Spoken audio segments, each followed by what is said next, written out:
Surrender the throne, or get completely wiped off the map.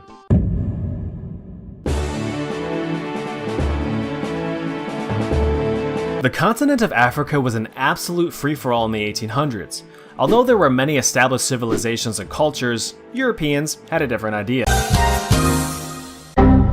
Britain, Germany, France, Italy, and Spain were ever so gently colonizing every speck of land they came across on the African continent. The British Empire had a grand plan of colonizing the entire eastern seaboard, which included one particular island nation, Zanzibar. Well, not to the German Empire, no sir. So, after Zanzibar's pro-Britain Sultan decided to suddenly die under mysterious and poisonous circumstances, it was time for someone else to take the throne. The British Empire had previously declared that only a sultan with the British seal of approval could assume the throne. Well, some new guy decided to seize the throne for himself. He was the previous sultan's cousin and was in no way responsible for the previous sultan's poisoning. So, being the new sultan, he told the British to go touch sand.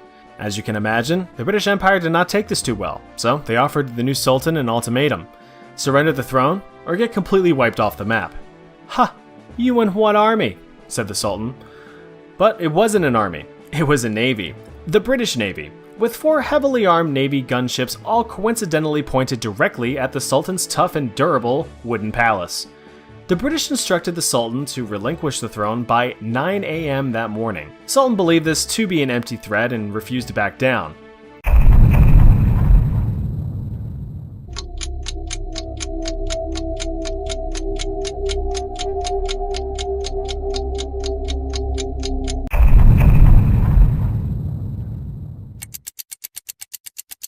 I told you guys, Britain was never going to.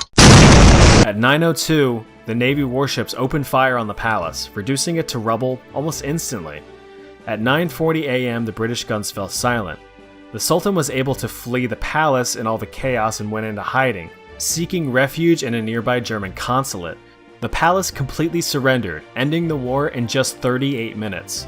By the end, 500 palace defenders perished, with only 1 British sailor being injured.